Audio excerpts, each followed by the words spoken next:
Okay students, तो मैंने last video में आपको बता दिया कि करंट हमारे सीरीज कॉम्बिनेशन में सेम होता है और पोटेंशियल डिफरेंस जो होता है वो क्या करता है, वेरी करता है। ठीक है, मतलब कि वो चेंज होता है। तो potential difference, complete potential difference हम लिखेंगे V equals to V1 plus V2 plus V3। अब हमें फाइंड आउट करना है V1 को, V2 को एंड V3 को। तो V1 कैसे फाइंड आउट करेंगे, हमें ओम्स लॉ पता है।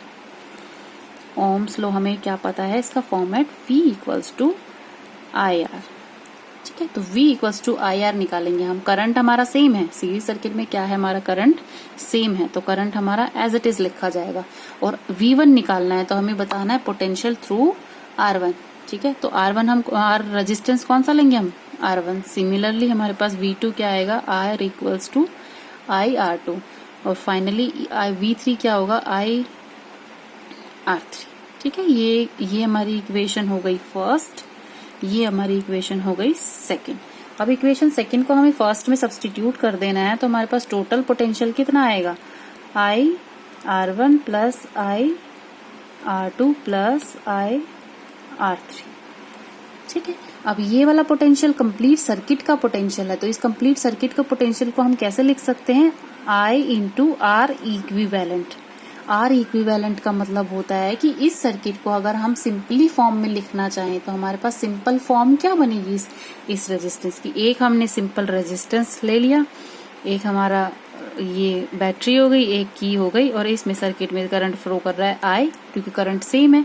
और ये वाला रेजिस्टेंस हम क्या लिख सकते हैं, R इक्विवेलेंट। ठीक है, तो अब R इक्विवेलेंट निकालने के लिए हमें सारे रेजिस्टेंस का पता होना चाहिए, सारे रेजिस्टेंस के अक्रॉस पोटेंशियल का पता होना चाहिए। ठीक है, तो ये V को हम लिख सकते हैं R equivalent equals to IR1 plus IR2 plus IR3। अब इसमें से हम I कॉमन ले लेंगे, हमारे पास क्या बचेगा, R1 plus R2 plus R3। I से I कैंसिल, R इक्विवेलेंट हमारे पास क्या आ जाएगा, R1 plus R2 plus R3। ठीक है, तो ये हमारा रिजल्टेंट आ गया R इक्विवेलेंट। अब आपने क्या करना है, किसी क्वेश्चन में अगर आपको पूछा हो, कि ये ऐसे ऐसे रेजिस्टेंस दे रखे हैं आपको, और आपने क्या करना है, आपने बताना है कि अगर ये सीरीज कॉम्बिनेशन में है तो आपका टोटल रेजिस्टेंस कितना होगा सर्किट का, तो वो आप कैसे बताओगे। तो आपको ये वाला फॉर्मूला लगाना है कि टोटल रेजिस्टेंस कितना होगा, जो टोटल रेजिस्टेंस, जो अलग अलग रेजिस्टेंसेस दे रखे होंगे ना, चाहे वो कितने ही रेजिस्टेंस दे रखे हो, चाहे n नंबर ऑफ रेजिस्टेंस दे रखा हो, तो आपको टोटल सम करना है उन रेजिस्टेंस का, और वो हमारा क्या आ जाएगा, total resistance of the circuit. ठीक है, अब कुछ एक्टिविटीज हैं आपकी, पैरेलल कॉम्बिनेशन हम नेक्स्ट उसमें पढ़ेंगे कि पैरेलल कॉम्बिनेशन क्या होता है। अब इसकी एक्टिविटी जो है वो आप एक्टिविटी में आपको बता देती हूँ कि कैसे करना है। ठीक है, फर्स्ट स्टेप की एक्टिविटी है, join 3 resistors of different values in series, connect them with a battery and ammeter and a plug key as shown in the figure. You may use the resistors of value 1 ohm, 2 ohm and 3 ohm etcetera and a battery of 6 volt for performing this activity. ठीक है, हमें क्या करना है कि बहुत सारे resistance ले लेने हैं, 3 रेजिस्टेंस इसने दे रखे हैं, 1 ohm, 2 ohm एंड 3 ohm का रेजिस्टेंस। ठीक है, अब हमें क्या करना है, एक सर्किट बनाना है। जैसे मैंने आपको सर्किट बताया कि सर्किट में कैसे कनेक्ट करते हैं, सर्किट की चीजें डिनोट करना भी मैंने आपको बताया था कि किस किस चीज को किस किस तरीके से डिनोट करते हैं। ठीक है, तो ये इसने जैसे सर्किट बना दिया। एक सेकेंड, हाँ जी, 12.5 एक्टिविटी है, इसी में आपको फाइंड आउट करना है, plug the key, note the ammeter reading, change the position of ammeter to anywhere in between the register, note the ammeter reading in each time, do you find any change in the value of current through the ammeter. इसका मतलब क्या है कि आपने resistance लगा देने हैं, और ये वाला जैसे ये वाला मैंने डायग्राम बनाया था ना, अब इसी में आपने क्या करना है, आपको रेजिस्टेंस की वैल्यू दे रखी है। ठीक है, इस एक्टिविटी में तीनों रेजिस्टेंस की क्या दे रखी है, वैल्यू दे रखी है। ठीक, अब इसने बताया है कि हमें एक एमीटर कनेक्ट करना है, और एमीटर का आपका प्रोसेस पता है कि एमीटर क्या करता है। ठीक है, एमीटर करना है, एक की करना है, और एक हमारा बैटरी हमारी कितनी बोली है इसने, 6 volt की। ठीक है, एमीटर हमारा लगाना है हमने। ठीक है, अब नेक्स्ट हमारा एक है 1 ohm का, R1 हमारा कितना है 1 ohm, R2 कितना है 2 ओम एंड R3 कितना है हमारा 3 ओम। ठीक है, तो ये एक्टिविटी में क्या करना है कि हमने जैसे इस की को हमने क्लोज कर दिया। ठीक है, हमने इस एमीटर को यहाँ लगा दिया।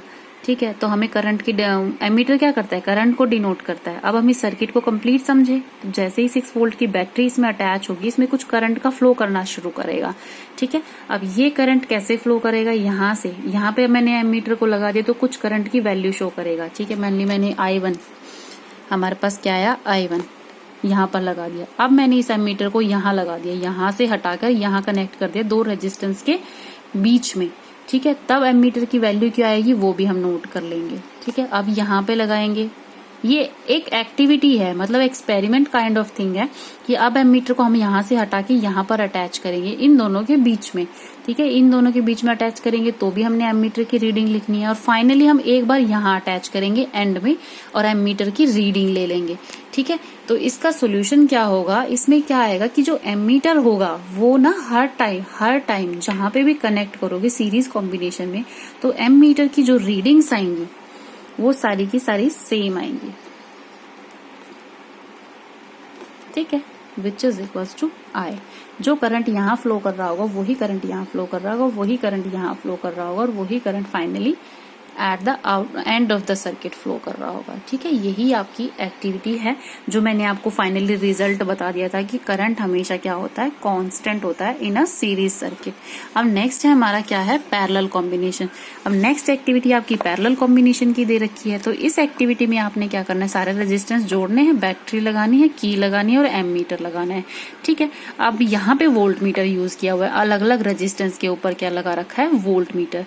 अब हमें जैसे ही क्लोज करेंगे, की को क्लोज करेंगे तो इसमें कुछ करंट फ्लो करना शुरू करेगा, तो हम इन वोल्ट मीटर की रीडिंग ले लेंगे और एम मीटर की रीडिंग ले लेंगे। ठीक है, अब एम मीटर की रीडिंग के लिए क्या करेंगे, वोल्ट मीटर की रीडिंग सेम आएंगी इस एक्टिविटी में। वोल्ट मीटर क्योंकि पैरेलल कॉम्बिनेशन में क्या होता है, सॉरी ये तो सीरीज कॉम्बिनेशन है, तो मैंने इस एक्टिविटी में हमने सीरीज कॉम्बिनेशन के लिए लिया था लास्ट वाली में, इस वाली में भी सीरीज कॉम्बिनेशन के लिए लेना है, पर बताना क्या है, हमारा पोटेंशियल बताना है कि पोटेंशियल अलग होगा या फिर सेम होगा। तो हमने ये फॉर्मेट बनाया है सर्किट, और इसमें एक लगा दिया हमने V1, V2 और V3। जैसे ही क्लोज करेंगे की को तो हम फाइंड करेंगे कि जो V1 होगा वो अलग वैल्यू शो कर रहा होगा, V2 होगा वो अलग वैल्यू शो कर रहा होगा, V3 जो होगा वो अलग वैल्यू शो कर रहा होगा। ठीक है, तो इससे हमें पता चलता है कि जो सीरीज कॉम्बिनेशन होता है, सीरीज कॉम्बिनेशन जो होता है उसमें करंट हमारा सेम आता है और पोटेंशियल क्या आता है, हमारा डिफरेंट आता है। ठीक है, तो ये जर्नल आप याद कर सकते हो कि in series combination current will always be same in the circuit and potential difference always varies in the circuit। that means कि potential difference हमेशा change होता रहेगा। ठीक है स्टूडेंट्स, ये आपका रजिस्टर सीरीज कॉम्बिनेशन है, कंप्लीट हो गया है। नेक्स्ट इसमें एक एग्जाम्पल दे रखा है, वो हम एग्जाम्पल करेंगे। आपको खुद को सॉल्व करना है, ये एग्जाम्पल एक बार खुद सॉल्व करना अगर आपसे हो पाता है तो, अदरवाइज मैं आपके नेक्स्ट लेक्चर में आपको ये क्वेश्चन सॉल्व कराऊंगी और फिर एक्सरसाइज के क्वेश्चंस करेंगे। ठीक है, okay students, that's all for today, thank you.